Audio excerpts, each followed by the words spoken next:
Oh, good morning. Please come in. My name is Korner. I'm 50 years old, born and raised in Vienna. Coached then 11 years in Austrian First Division. Won a couple championships. Then did the same thing in Holland for 3 years. Also won the championship there, won a cup. And then 10 years in Germany, very competitive league. Coached in Euro Cup, Champions League. Had a lot of success in Germany, and then it was time to do something else, because I felt like 10 years in Germany was enough and I wanted to see something else. And then the offer came up in Taiwan, and I always wanted to explore the Asian market. It was always interesting for me. I've never been to Asia for a longer period of time. I wanted to experience the culture and all this, and took the chance to do it last year just for the remaining 3 months. And I really liked it, and I decided to give it a chance and stay here a little bit longer. For me, when I'm in Tainan, I want to be focused on basketball, because this is my passion, this is my job, and that's the majority of the day.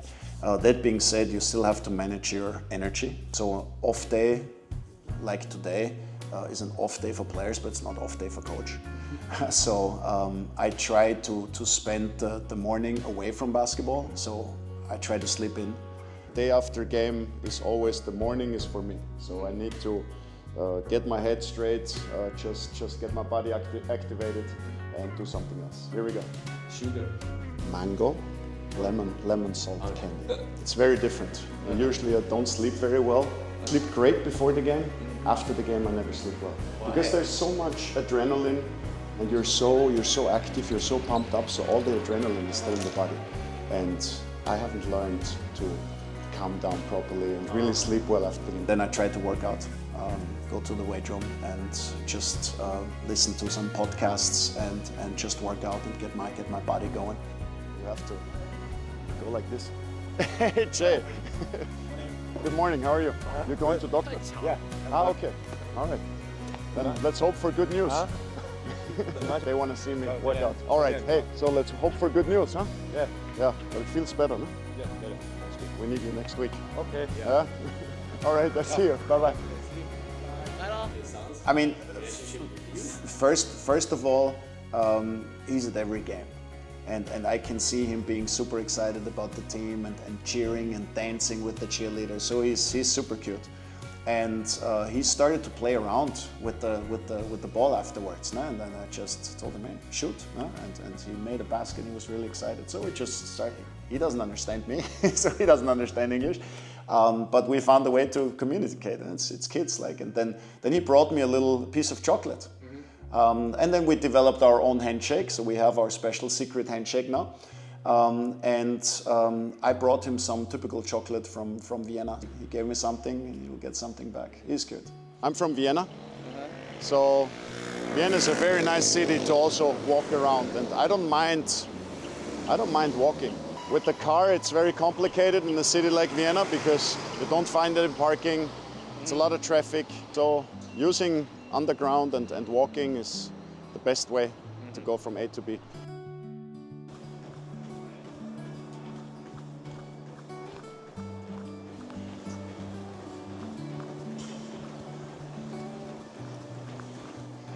I started playing basketball when I was around, I would say, 11 or 12 years old. Started coaching very early. Coached my first team with 15 years old. Coached little kids, 10-year-olds. We had a teacher in school. He kind of made a team, a school team, and so I played on this, and then there was a younger group also, and he got sick one day, so he couldn't do the practice with the younger group, and he asked me if I could take over. I was 15 years old. So I said, yeah, sure, I'll run practice. And the kids liked it a lot. So the kids actually told the teacher, hey, can Raul be there next time again?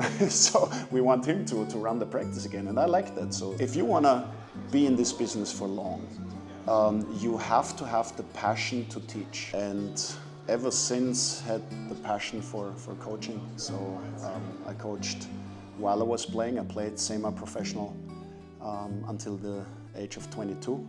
Then finished my university degree. I have a law degree, so I was actually planning to become a lawyer. But always played and coached basketball on the side, and once my university was finished, I did the real estate agency diploma. So the plan was to be a lawyer and real estate agent. But when I was 25 years old, I received an offer to be a professional basketball coach for a first division team in Austria. That was the club that actually I built the whole youth program, more or less. So I've coached there basically every youth category. And all those young players on the first pro team were going through my hands, more or less. So they asked me if I wanted to take over, and I said, okay, just sign a 2-year contract and try to be a professional coach for 2 years. And if it doesn't work out, then I can still be a lawyer. And that was in the year 1999. I don't think it's the typical way of becoming a professional coach. Usually you're assistant coach for many years, or you play until you're 35 years old or so. For me, everything went a little quicker, and it's not typical, but for me it was perfect because I got the chance to get a lot of experience. So basically learning by doing. For me it was first thing, player, and you want to go a long way, and when you're 13, 14 years old you want to be in the NBA. But eventually you reach the age where you find out, okay, maybe I'm not going to be an NBA player. And I was a very hard worker as a player. I think I had a solid talent level, but I was not a great talent. So for me, everything came through work. And I made it to play, say, a professional in the first league in Austria. And I could have played there a couple more years, but I wanted more. Like, I expected more. I wanted to go abroad. I wanted to be either like somewhere in Europe in a top league. And over the years, I found out I'm not going to be this as a player. So I decided, okay, if I cannot do it at the level I wanted to do, then I don't do it at all. At the age of 22, I stopped to never playing again. So I stopped, boom, and said, okay, if I can not do it at the highest level, I don't do it at all, and totally focused on coaching. And I never regret it.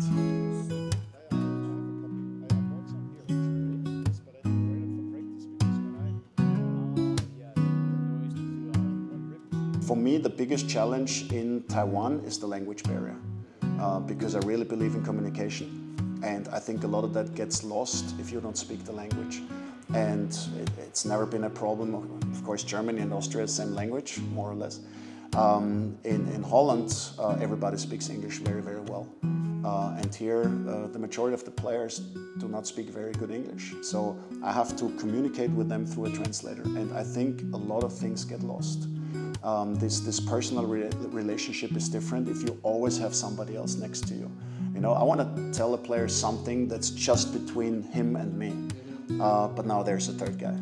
Okay, so for me, this is the biggest challenge. A lot of things were totally different.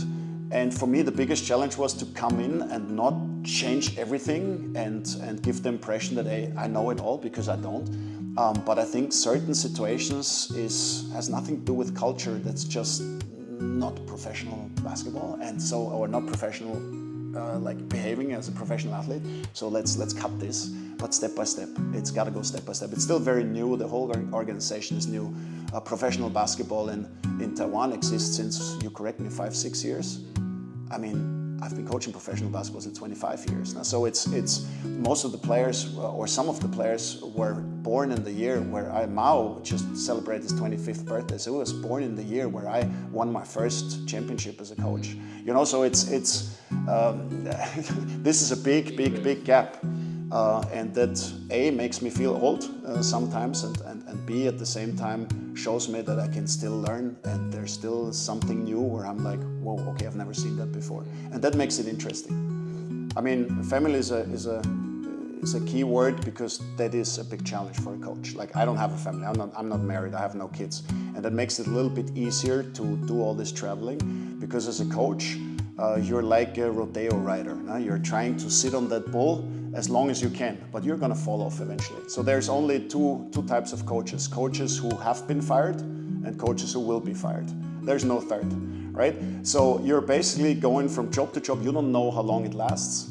I was very fortunate to choose over 20 years of my career to choose myself when I want to go to the next step. But this is not normal. This is more the exception than anything else. Oh, Coach, you eat the convenience noodle? Yes, that was my typhoon. Safety meal. Well, if typhoon comes and we're locked down, I have to cook. So this is typhoon. Wow.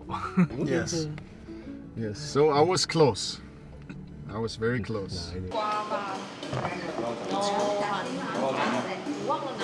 You very enjoy living in Thailand. I do. Yeah. Food is great, weather is great, people are nice. I have to say weather and food.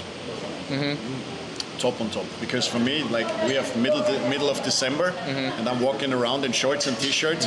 That's very special. And I like warm weather. I like the sun. So for me, this is definitely a highlight.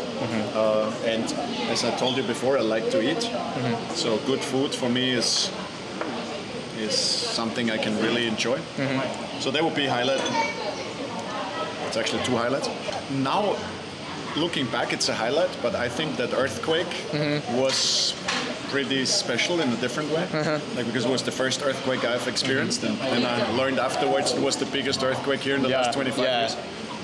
And like experiencing this from skyscraper 24th floor, where you feel like the building is going left, right. But afterwards, when the Austrian media started to contact me, they wanted to have live interviews from.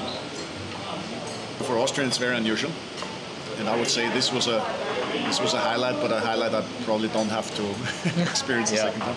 Tomorrow I'll meet with Sean, my assistant coach, and we will talk about the clips that we want to show the players. So that's one thing: analyze the game and prepare the practice week.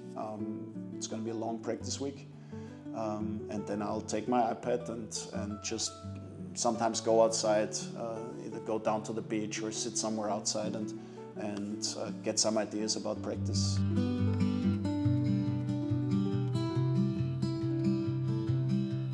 I mean, basketball is my passion.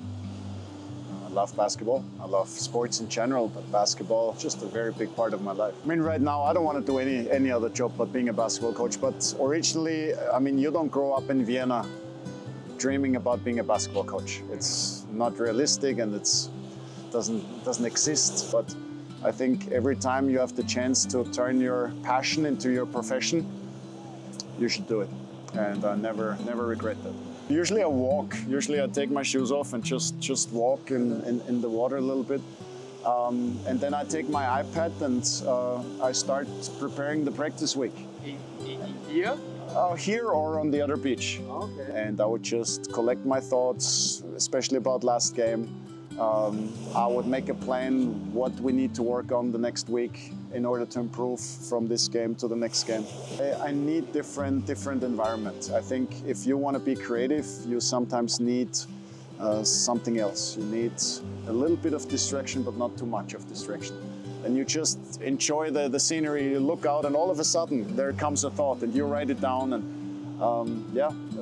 at the end of the day, hopefully the whole practice week is prepared. My sister is the super creative in the family, so I'm not even close as creative as she is. I mean, she's in movies, so she's a cinematographer, and she needs to be very creative. So whenever it was about thinking about getting a Christmas present for our parents, she would come up with the idea, and then I would go get it.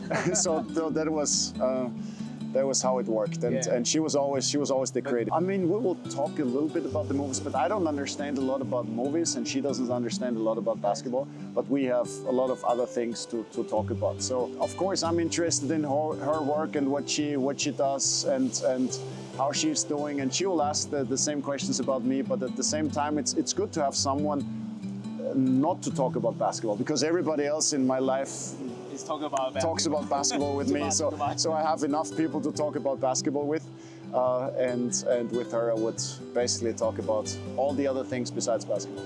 Love the city, love the weather, obviously the food, great culture, very interesting, and I'm very thankful to be there. And I hope that I can give the fans a little bit back, add something to the beautiful culture that they already have, and maybe put a little bit of my basketball culture into this, and create some sweet memories for everybody. Because at the end of the day, that's what we're here for. We want to create memories, we want to create great experiences. And if I can add a little bit to that, I'll be very thankful.